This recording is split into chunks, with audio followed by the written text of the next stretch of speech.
Good morning, good afternoon, good evening, wherever you may be. Welcome to the fifth e-lecture of Commission B of URSI National Committee of US National Committee of URSI. I'm Akhilesh Luthikia from Penn State University, and my co-chair is James Simpson from the University of Utah. E-lectures are delivered electronically to a live audience and later made available to all through an open access website. We are delighted today to welcome Professor George Eleftheriades, a pioneering figure in the field of metamaterials. He is a chair professor of electrical engineering at the University of Toronto, a fellow of the Royal Society of Canada, and most recently, a foreign fellow of the US National Academy of Engineering. His groundbreaking research on negative refractive index transmission line metamaterials has reshaped modern electromagnetics, leading to transformative advances in antenna design, imaging, and wave manipulation. Please join us in listening to him for the next 50 minutes or so. There will be a Q&A thereafter. Jamesina, would you like to add? Yes, thank you so much for joining us. And if you're not already a member of USNC-URSI, I hope you'll check out our website and you can stay up to date on future events. Right. Thank you, George. All yours. Okay, thank you very much, Akhilesh.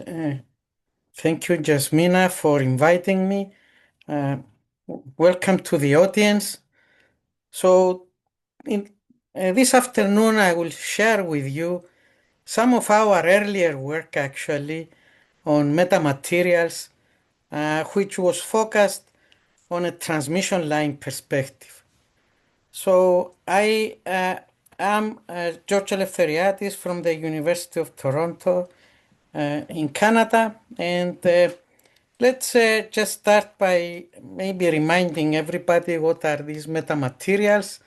Now it's a quite established field, and in broad terms, metamaterials are artificial or engineered materials with unusual electromagnetic properties not encountered in nature, such as a negative index of refraction.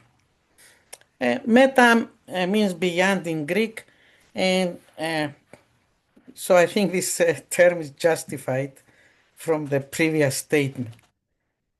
So prerequisite are that these unit cells that make up these metamaterials are electrically small, such that they can be homogenized with material parameters such as permittivity, permeability, and an index of refraction.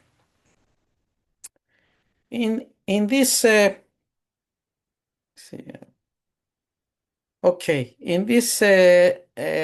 figure here, this notion is further elaborated upon.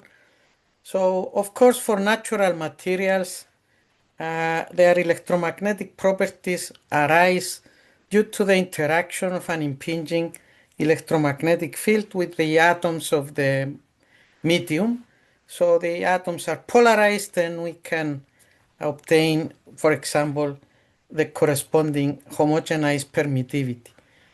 Likewise, in metamaterials, instead of relying on atoms, we have small subwavelength scatterers, and then the interaction of the electromagnetic field with these scatterers gives rise to the corresponding homogenized parameters.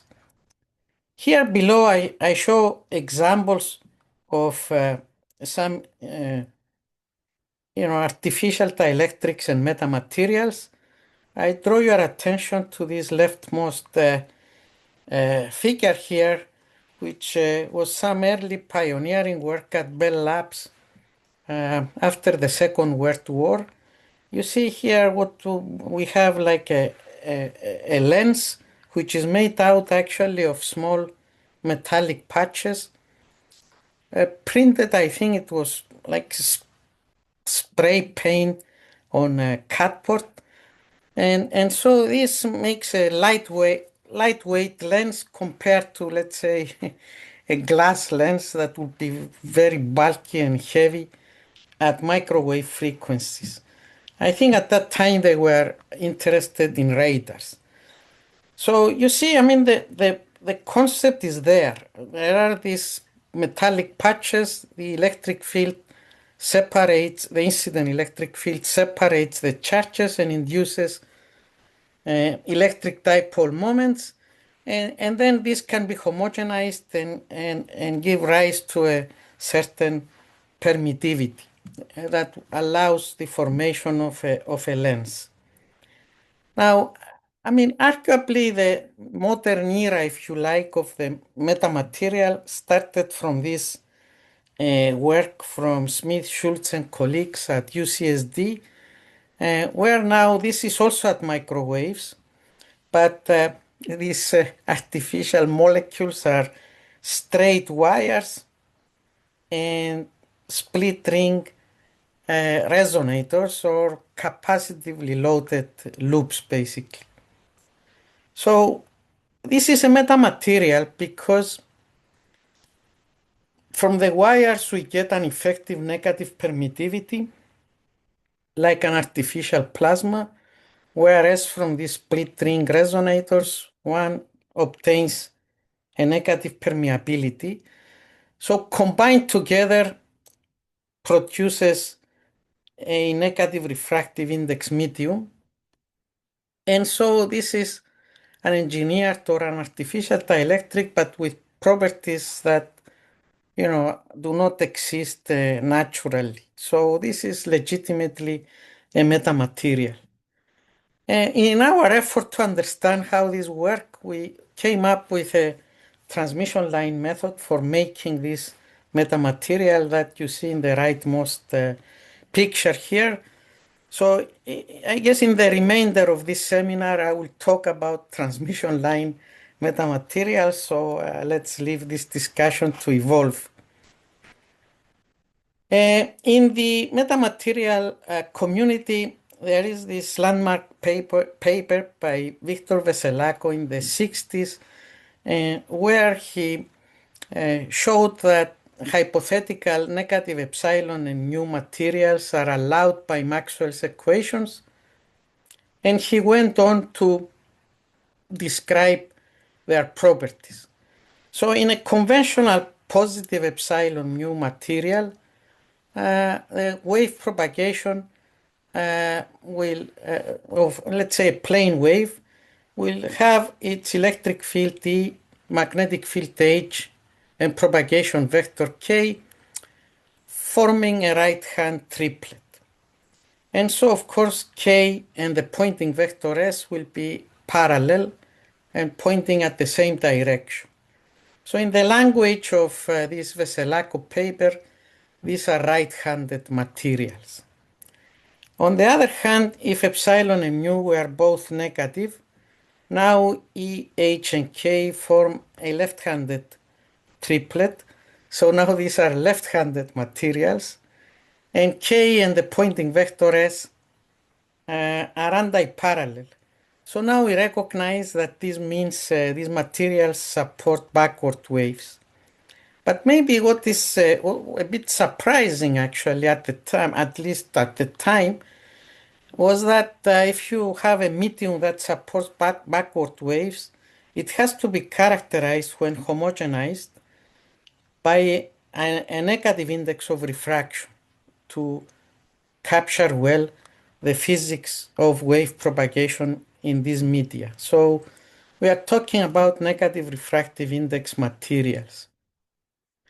So of course then we can explore what happens to refraction when we have such a medium. So in this diagram here, I consider propagation of a plane wave impinging at the interface between air and some dielectric. So if this dielectric is a positive index, conventional isotropic dielectric, of course the light will bend according to Snell's law.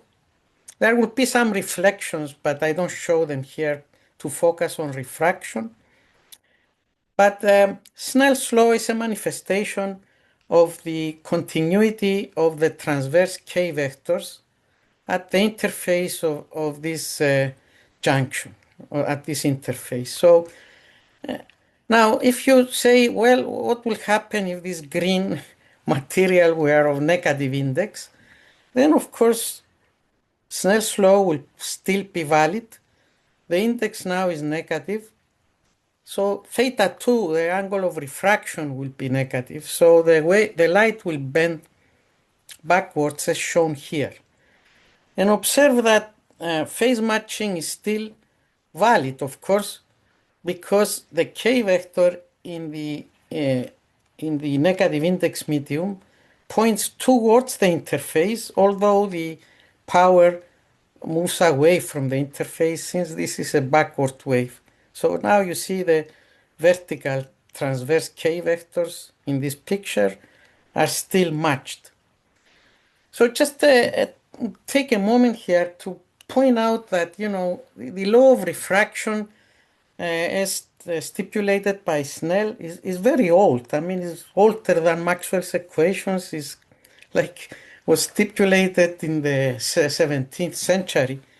And yet this negative refraction is maybe 30 years old. So it's a fresh still concept in an old field like electromagnetics, and in particular the refraction of light, which was actually known earlier by humans, even much earlier than Snell.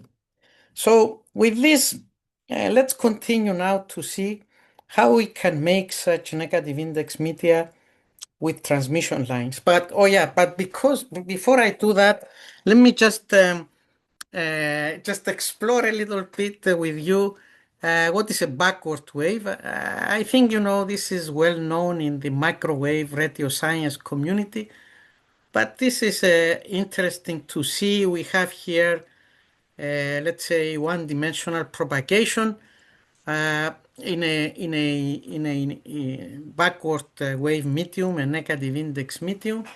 And what you see here, there is a source to the left, and we have two frequencies that are slightly different that interfere to form this beat.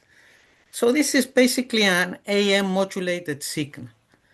Now, if you look carefully, the fast modulation, which is the phase velocity, actually moves backwards. It moves from right to left, whereas the signal, the energy, which is encoded in the envelope, actually moves from left to right. So this is a backward wave, and you can visualize it a bit here. In fact, sometimes the audience understands this even better if they are not specialists by showing a sort of a mechanical analog, as you see here. So the moonwalk of Michael Jackson. So, and now let me go back to, you know, how we can make them with transmission lines. So in our effort to understand the structure with split ring resonators and wires, we just considered wave propagation on transmission lines in 2 dimensions so that we can relate it to refractive effects. So let's think of a parallel plate waveguide, and then the corresponding unit cell per unit length, the corresponding equivalent circuit per unit length can actually be derived from Maxwell's equations, and it will look like that. Series inductors and shunt capacitors. And we can draw an analogy between the capacitance per unit length and the permittivity of the medium that fills this parallel plate transmission line. Likewise, we can draw an analogy between the inductance per unit length and the permeability of the medium that fills this transmission line waveguide. And then we can ask the question, how can we synthesize negative epsilon and mu? I mean, you may say, okay, I will make C and L negative. But then, of course, this is not a passive medium anymore, it's active. So if you look more carefully, though, you recognize that what you need is simply a negative series reactance and a negative shunt susceptance, which means if you interchange the roles of the inductors and the capacitors, and you are able to make a transmission line with this equivalent unit cell, then one can readily obtain negative permittivity from the shunt inductors as shown here, and negative permeability from the series capacitors. Now let's step back a little bit and consider a few things. One, actually the mechanism for obtaining negative permittivity from these inductors is very similar to the wires that were used originally to obtain the negative permittivity. So a bunch of parallel conducting wires will behave like an artificial plasma.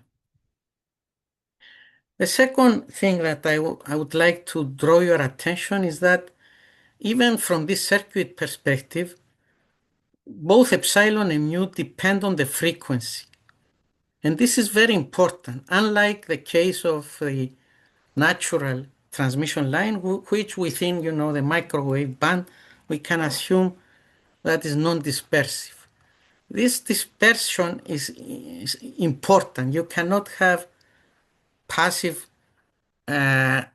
negative epsilon and mu that are constant. I mean, you violate, it will become active and violate the conservation of energy. So from this particular dispersive nature, both Foster's reactance theorem is valid. So these are just inductors and capacitors. So this created some confusion in the past. And also the conservation of energy in dispersive media is also, also holds. So with these remarks, very early on we realized that actually having like a transmission line that is purely comprising of series capacitors and shunt inductors is just not possible. You have to start from a so-called host transmission line medium and load it with series capacitors and shunt inductors. But now your equivalent unit cell circuit will look like that, and it will look like a bandpass filter, if you like, rather than a high-pass filter. But the corresponding effective epsilon and mu's now will have both the negative contribution from the loading elements, but also a positive contribution due to the host transmission line medium. Moreover, you can see that there is a series resonance and a shunt resonance, and the corresponding resonant frequencies can be easily derived. When you make them equal, there is this matching condition that will lead to unit cells whose dispersion, the Brillouin diagram, will look like that. So as you see here now, for the waves that travel, let's say, from left to right, we start at low frequencies from a left-handed or negative index band because the loading elements dominate. And then as we increase the frequency, we access a right-handed band because now the host medium dominates.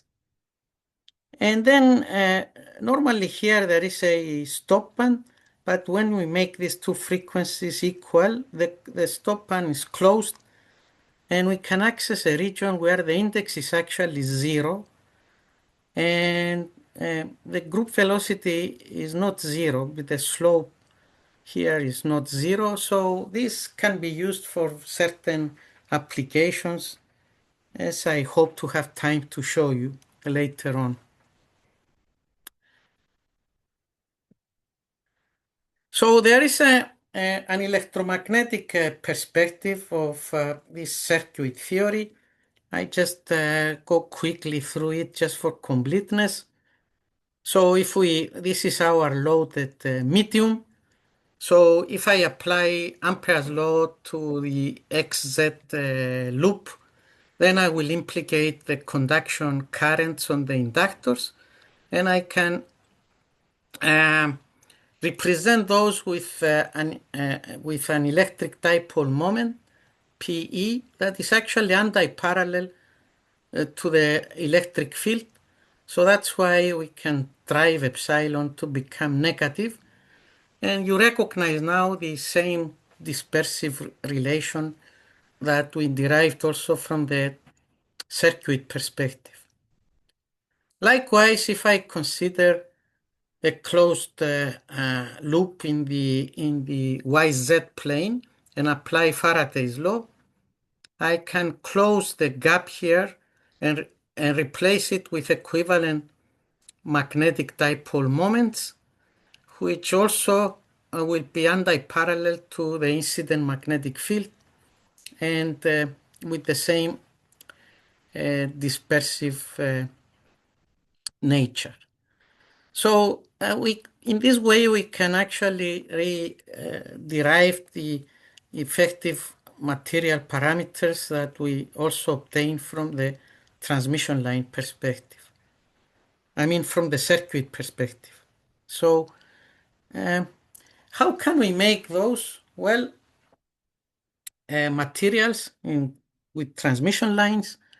This is a generic way of doing this in, let's say, using microstrip lines. You see there is a ground plane at the bottom shown in green, a grid of microstrip lines on the top shown in yellow with gaps in series to synthesize the series capacitors. And then these blue are vias, metallic vias to the ground to synthesize the shunt inductance. So you see, I have now a way to play with the negative index media in this two-dimensional space. So actually, let's see, next. Yeah. Okay, so this is the next slide. So here what you see is an unloaded grid on the left, so positive index grid, juxtaposed with a negative index loaded grid. And then if we excite the positive index grid with a Gaussian beam, we see clearly that negative refraction takes place at the interface, both in the amplitude and in the phase if we look at the change of the concavity of the wavefronts. So, okay.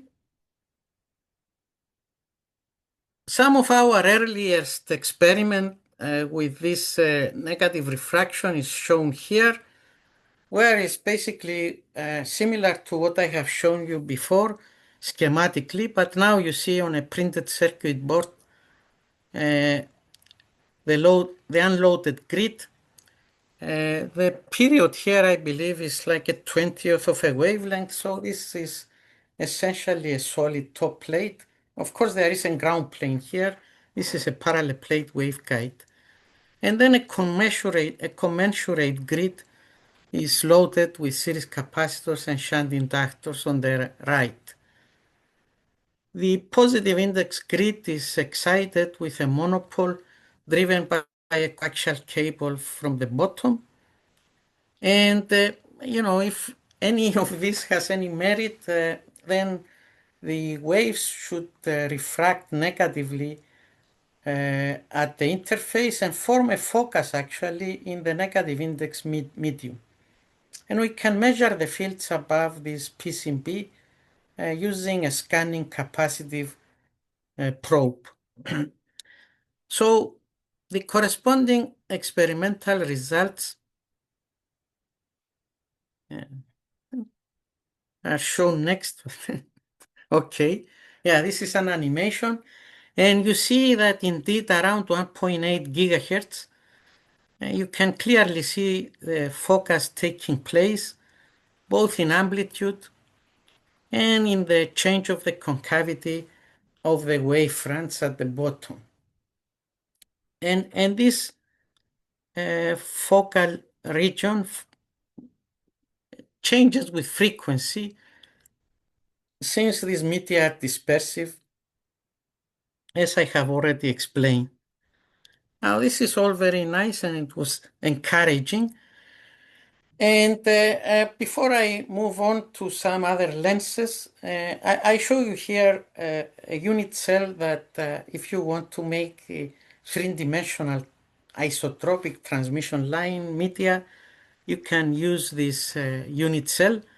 If you see, I mean, it's three backward wave lines, one on each axis. So this is a cubic unit cell, which when repeated, it can make an isotropic 3D transmission line negative index medium. So, okay, then this brings me to this Veselago lens. So in his visionary paper that I mentioned before, Veselago described this unique negative index lens, which is just a slab of a material with an index exactly equal to -1. So as you see by itself, it's pretty unique because it can achieve point-to-point focusing through two negative refractions, one at the input interface and another at the output interface.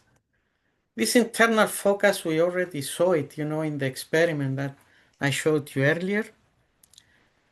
And again, this is a unique lens because it doesn't have a positive index counterpart. It's flat, but homogeneous. It achieves point-to-point focusing. There is no optical axis. It has translational symmetries. All rays actually are brought to focus and with no reflections because the magnitude of n is 1. So just by this is a very unique lens. But it became even more interesting because John Pendry, I think in 2001, made a bold claim that this lens not only can focus the propagating waves, but also the evanescent waves. And this was a very bold proposition actually in 2000. Because as we know, the resolution limit of a lens, here shown in a microscope setting, is limited due to diffraction. And you lose resolution because some of the K vectors will not make it due to the finite aperture size of the lens. So the numerical aperture less than 1 of the lens. But even if the numerical aperture were like 1 and we collect all the light from the source, we still won't get here a delta function when you focus the source. Let's say the source is a delta function. And the reason is because the evanescent waves that carry the near field here of the source are lost since they attenuate exponentially and they will never make it to the image plane. So this limits the ultimately this limits the resolution to somewhere between half wavelength and 1 wavelength. So, but according to Pendry, this evanescent waves can be restored. I mean, how is this possible? So at the time, we tried to explore this both theoretically and experimentally. Here is a flat version of the experiment we did, a flat version of the imaging with the Veselago-Pendry lens. So we have a parallel plate waveguide filled with air. We can excite it with a source and try to image through a negative index flat region to the rightmost waveguide. So, I mean, we have seen how the propagating waves are brought to focus, but the evanescent waves, this is the mechanism with which they are restored. From the source, one evanescent wave will attenuate exponentially, but inside the lens, it will be amplified resonantly. I mean, there is nothing active there, resonant amplification. And then the wave will be attenuated again in the second medium, air medium, and its amplitude will be completely restored. So theoretically, this lens would be perfect and would make would correspond to infinite resolution. But is this real? So this is the experiment that we did at the time. So again, you see our positive index grid, another positive index grid, and we image through this negative index loaded grid region. Again, we have a source, a monopole fed from the bottom with a coaxial cable, and we can observe the fields above the PCB with a capacitive probe. So next I will show you the fields above this lens PCB. So you see here with a dotted line is the source plane. These two solid vertical lines are the boundaries of the lens of the negative index region. And this is the image plane according to the geometrical picture.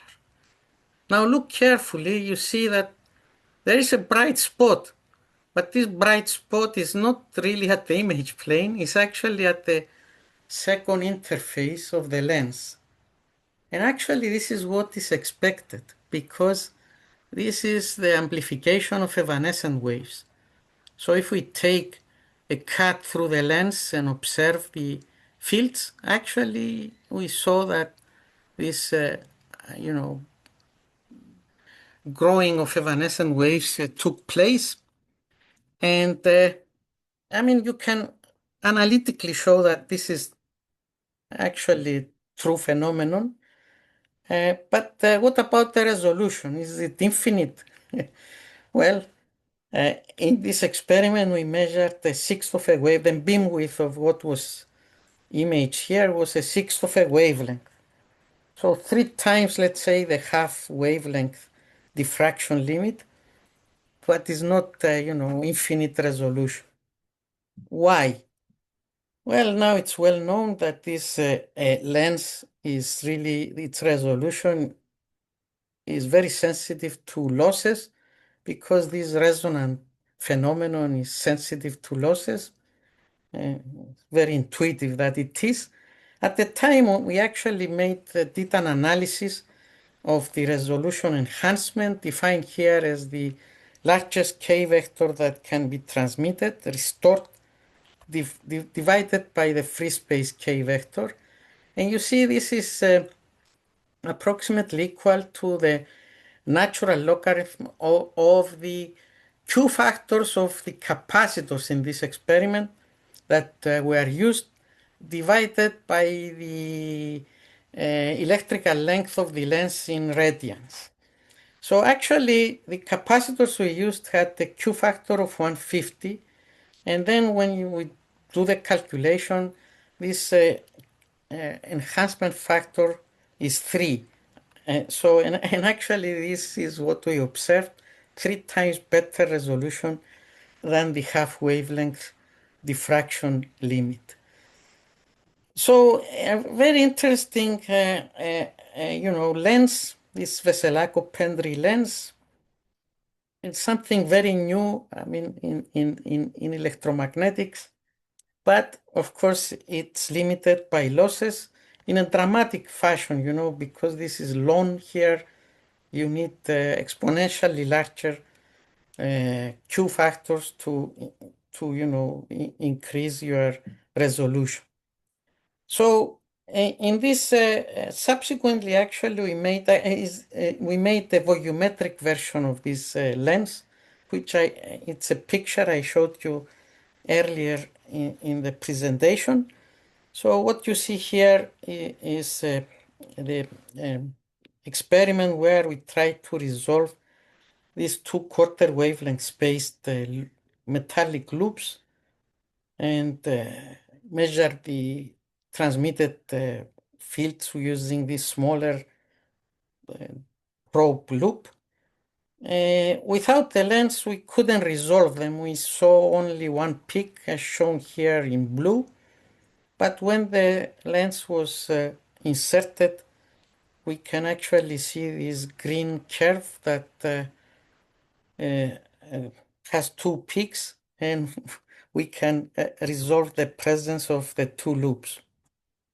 So, okay, very nice with this Veselago-Pendry lenses.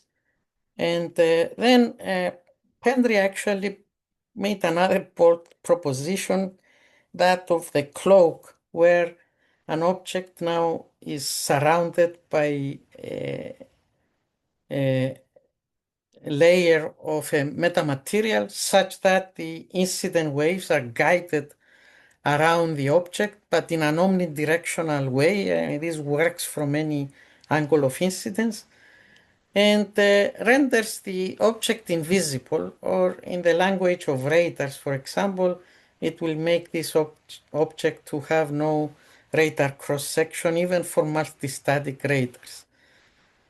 So the recipe for making this shell requires extreme anisotropy. So we modified our transmission line media to produce this anisotropy by having these offset branches that couple the XY currents and produce some of the required anisotropy. So here I show you some simulation of a source next to a metallic cylinder without the cloaking shell. Then you have scattering and a shadow region forming at the back.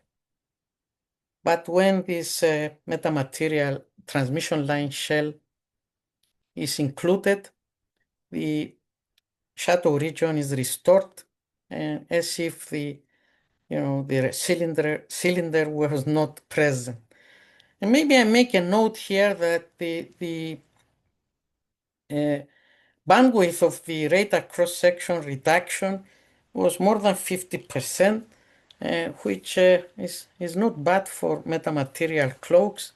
And actually, it points to the fact that this transmission line method of making metamaterials can lead to more bandwidth and reduce losses because of the traveling wave nature of the waves on transmission line media.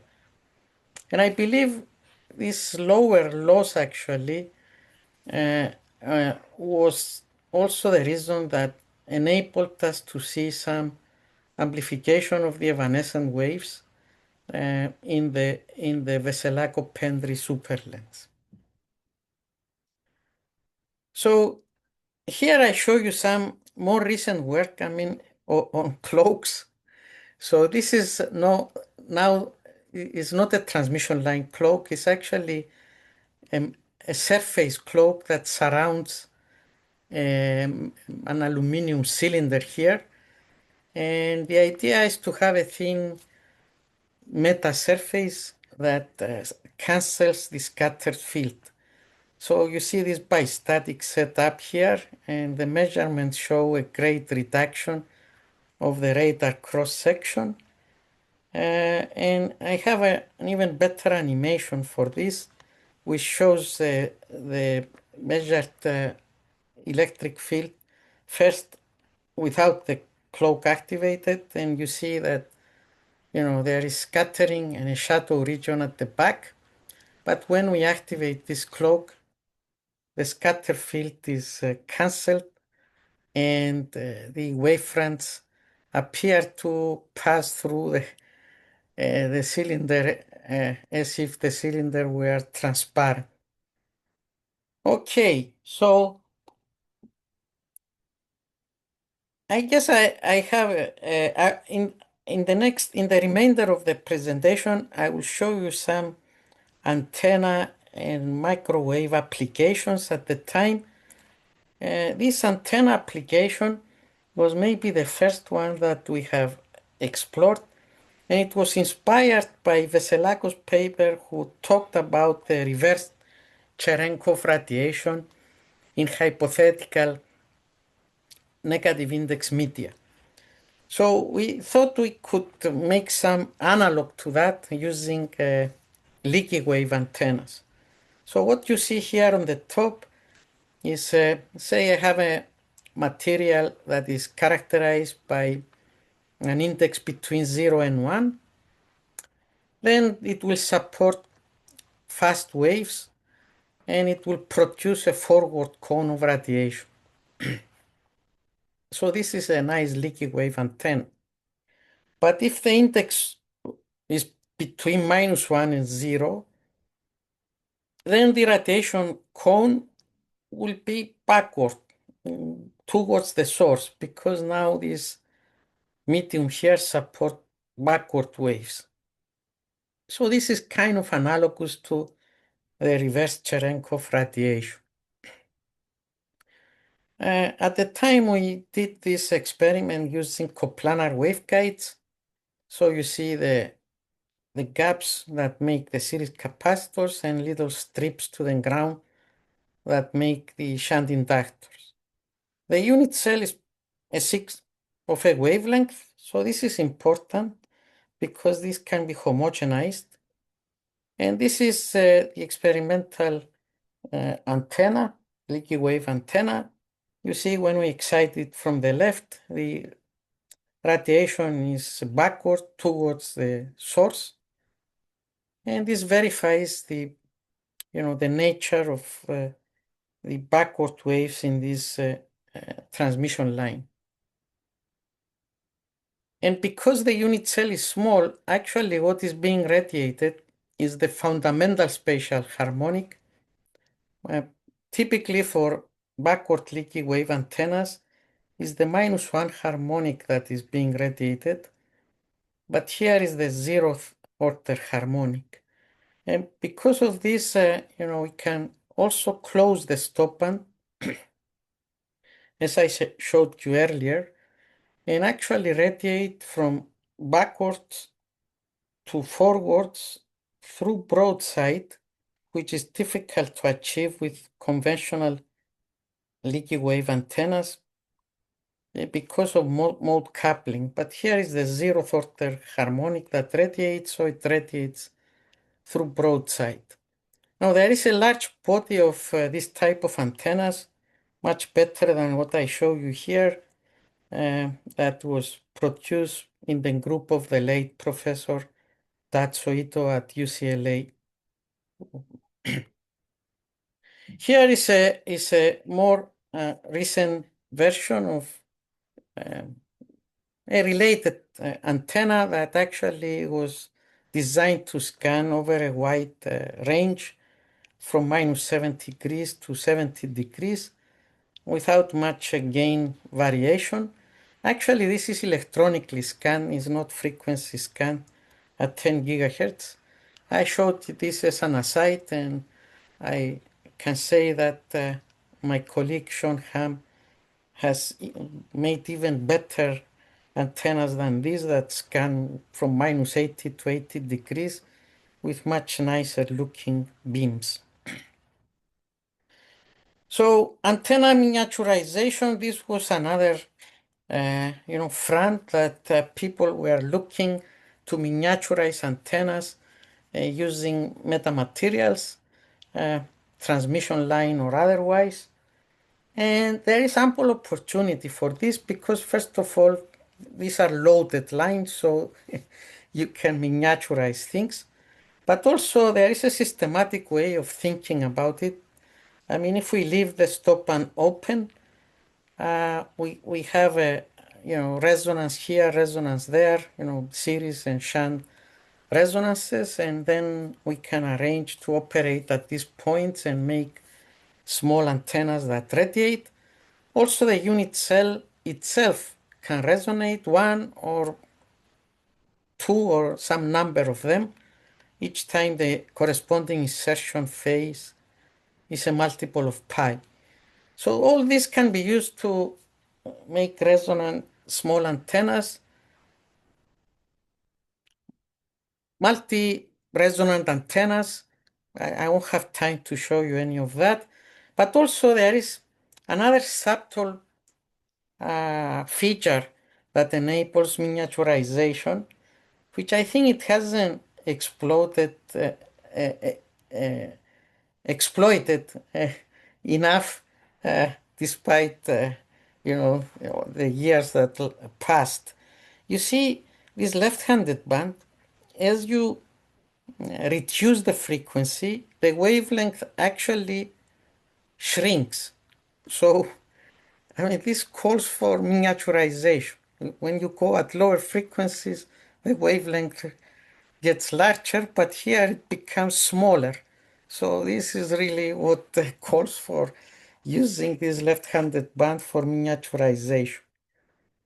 So I show you here one early miniaturized antenna that we made. So it's 4 of these unit cells tuned at the 0 index point and arranged in the form of a loop.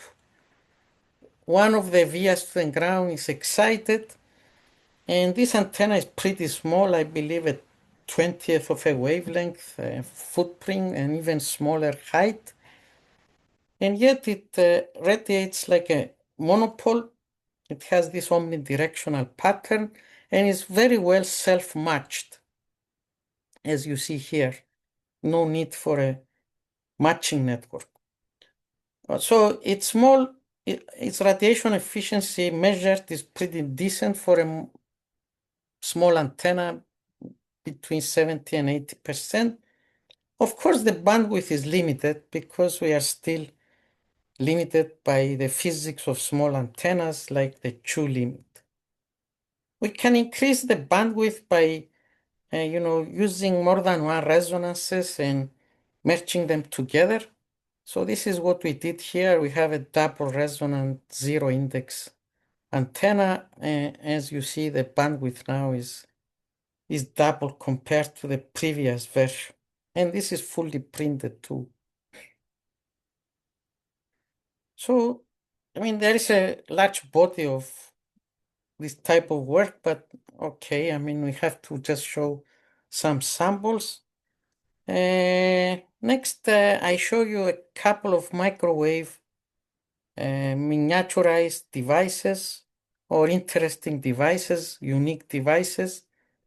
And before I conclude, actually. So here you see what we call the 0 index phase shifting line. So we try to replace one wavelength lines with smaller metamaterial lines by tuning the unit cells to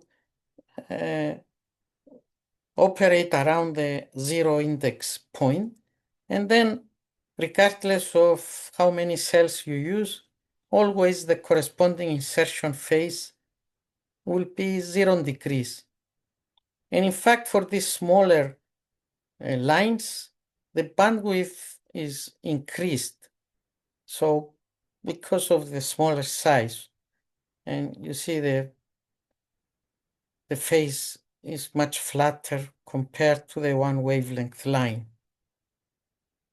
We can use these lines to make some interesting microwave devices. For example, And here is an application to a series power divider.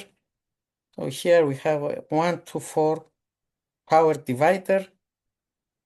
The lines are connected conventionally with one wavelength microstrip lines to have the outputs in phase, but we can replace all of this area with some skinny zero index lines. So there is large area reduction and also larger bandwidth actually. You see this is a flat 16B level to one of the ports compared to this oscillating response for the conventional series power divider. And the last microwave device I will show here, radio wave device, is this couple line coupler. So we were curious at the time what will happen if we take a microstrip line and couple it to one of these negative index lines. So just out of curiosity, I mean, what happens is that first of all, the two eigen modes have complex conjugate eigenvalues. And this is not surprising. I mean, you can understand it intuitively because for a given mode, the k vectors will be matched on the two lines, but the corresponding pointing vectors will be anti-parallel, which means what? It means that if you excite, let's say, the microstrip line, then the power will continuously leak from one line to the other, and very quickly the power will be collected by the coupled line.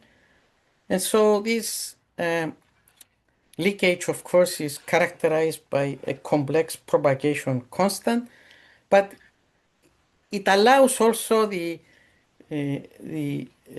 make very compact contradirectional couplers. Indeed, here is one of these couplers that we made compared to a conventional edge coupled microstrip line, same length, same gap size. And you see for the conventional coupler, the coupling is not very high, like 13 dB, and then it jumps to 7 dB for the metamaterial coupler.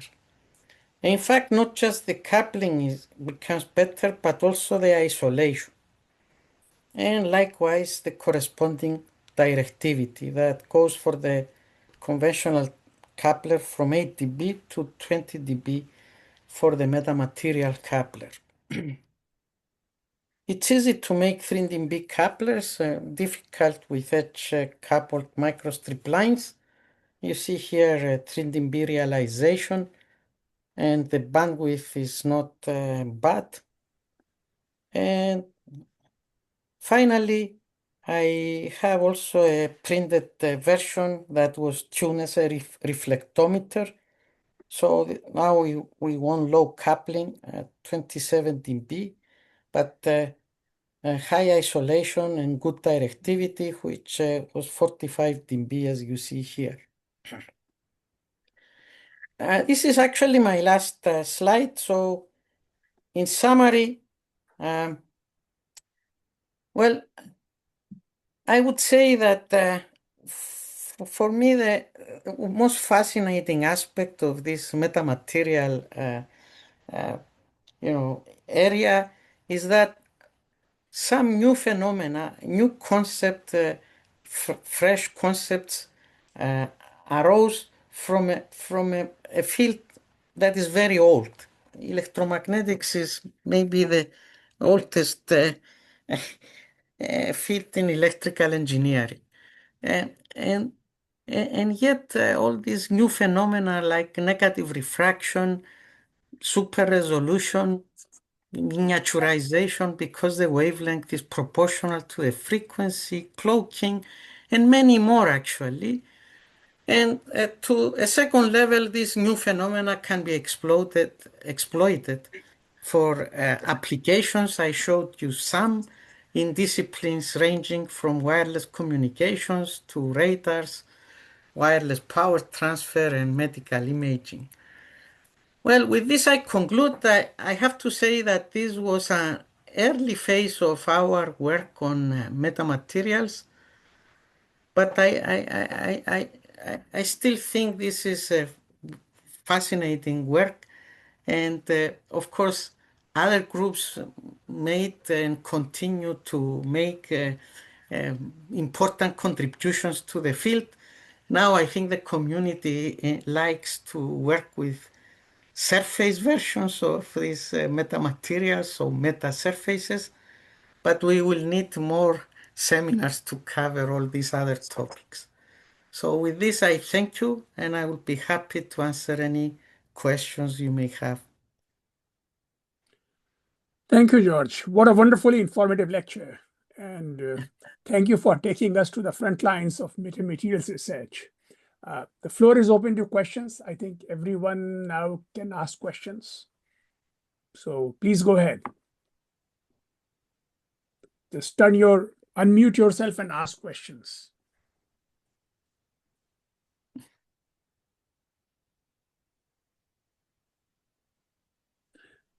Mr. Peters, I think you had a question.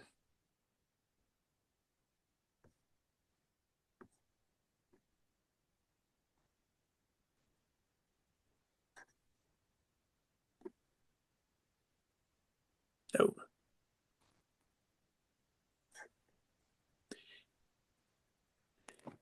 Well, I'm going to ask you a question, George.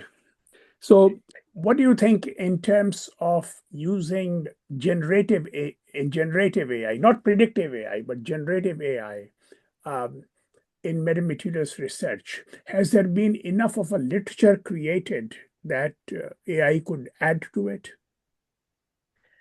Well, of course, AI touches every aspect of what we do. I mean, in my group, we have used a little bit of this to fine-tune some unit cells, but other groups, they actually use generative AI to come up with new shapes of what I call the meta-atoms, new shapes that can be designed for particular applications. For example, what comes to mind is some work that my colleague Sean Ham did, where they made some polarizers, circular polarization polarizers that are tri-band. I had a student that spent 1 year to do a dual band polarizer of that sort, for satellite communications. It took him 1 year, but just by encoding in AI, they came up with some, weird shapes, but they worked and they could measure very nice triple band polarizers. So yeah, I think there is a lot to be done, but I hope we don't lose our sense of physics when we just leave the optimizers to do our job. I certainly agree with you. We should not lose ourselves in AI. It is a very useful, powerful tool. But only a tool, not a replacement. I don't know. I mean, it's very, very, I mean, it's unbelievable how fast these tools evolve, and they can do amazing feats that they question your, the notion of what is intelligence really. I mean, you can't deny that there is some intelligence in there. So I don't know where all this will go. Well, all right, Mr. Peters, please go ahead and ask your question. Yes, am I audible now? Can you hear me well? Yes. Yes, now yes. Excellent. Great. Great presentation. Very interesting to me. This is much new to me. Is there any references slide that you might have shown in the last minute or two? In the last minute. Or any references that I know that there are references at the bottom of many, or citations at the bottom of many slides. Yes. But do you have a reference page to fully allow me to find those cited references? All the references are actually on the slides, and I believe this will become available. I mean, as far as my work is concerned, if you're asking for this, if you go on Google Scholar, all our papers are there. Excellent. Okay. I mean, I track them from Google Scholar myself, so Sure. sometimes I forget. No problem. Yeah. Okay, thank you. Yes, thank you Yes. very much on that. Yes. Thank you. Is there a lot of commercial use of the metamaterials? It still seems sort of black artish, or like a little bit like witchcraft or incantations, or is it really considered a mainstream go-to, the metamaterial? Well, okay. My group worked with many companies, and we transferred some of the technology to many of the companies that we worked with. But there are also, especially in the US, there are several startups that are now, some are actually big. Most of them were funded by, I think, this funding from Bill Gates. So some come to mind are, I don't know, like there are some companies that produce steerable surfaces for satcoms, others for radars, others for imaging, like microwave imaging. So, you know, if you send me an email, I can give you a link to look at them. So that's, but in Canada, not much actually, I would say. But especially in the US, there are maybe at least 10 startup companies, and some of them are actually sizable. So, Interesting. Thank you. Sure. We have a question. I do. Just one I'm last sorry, question. please go ahead. Is the metamaterial programmable by voltage into its the amount of negative permittivity or a negative value? yes, they can be programmed by embedding tunable elements in them. I guess in this presentation, I don't think I showed any tunable versions. I can show you, for example, some The leaky surfaces waves, that. the leaky waves seem to have a band. Oh yeah, capability. the only one that I showed was that. Yeah, this was tunable. You're right. I forgot about that. Yeah, this one, this leaky wave antenna is actually tunable. This one here, yes. Yes. And Yeah, I but assume, go ahead. we Go ahead. put varactors in it. And Ooh. now in my group, we also make large panels now of unit cells that are tunable, and we can steer beams or do beam shaping, and all is electronically steerable. So Interesting. electronically tunable. So Yes. and we managed to achieve this with very low power, so we can like manipulate incoming waves Very interesting. with Thank you. surfaces that consume a total of less than 50 milliwatts. But I didn't show any of this. I mean, okay. Maybe part two. There is a question from Mr. Kavian Zirak. I hope you got your name right. Yes. Can you hear me now? Yes, Yes. yes. Okay, great. So thank you, Professor, for a great presentation. My question is, how much progress has cloaking made so far at optical frequencies, and how far are we from achieving a structure that can cloak across all optical frequencies? The optical, I mean, I do some optical work, but not for cloaking. We do some super resolution imaging with light. But, it's difficult to make an optical cloak because the unit cells must be subwavelength. So, and the cloak itself is macroscopic. So let's say if you want to cloak a human, then the unit cells should be less than 100 nanometers. And then you have to make like a surface that is like tens of centimeters large. So this is pretty challenging. So I'm not aware if anybody made large scale cloaks, or although for smaller objects, I saw reports in the literature for cloaking optically smaller objects using various techniques that are related to the Pendry cloak, but there are other methods too.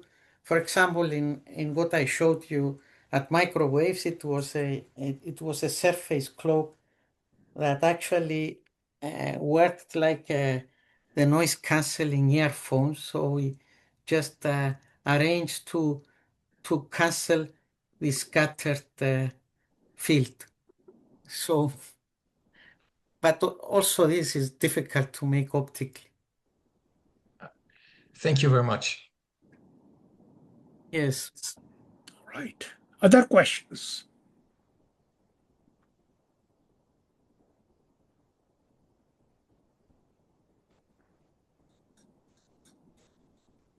Okay.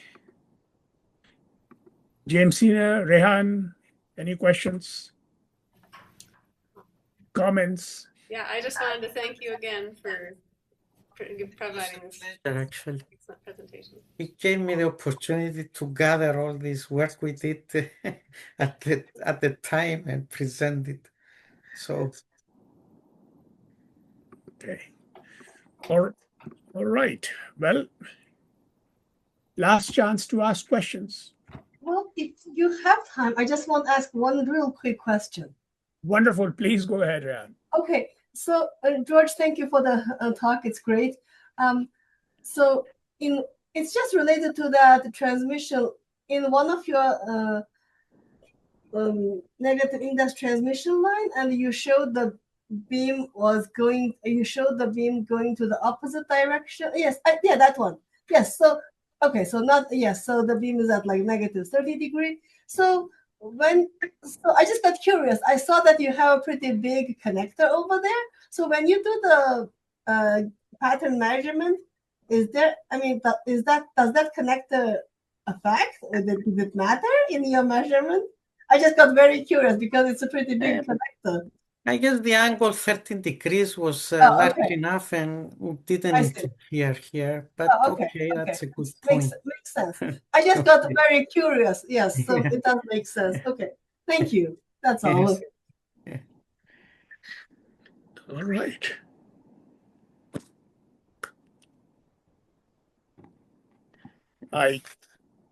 Other questions or comments? Well, George, thank you very much. That was great. You will be sent a link once the video is ready. And thank you once again. This was a great talk. Thank you, Akhilesh. Thank you all that you participated. I wish you all the best. Thank you. Thank you. Bye.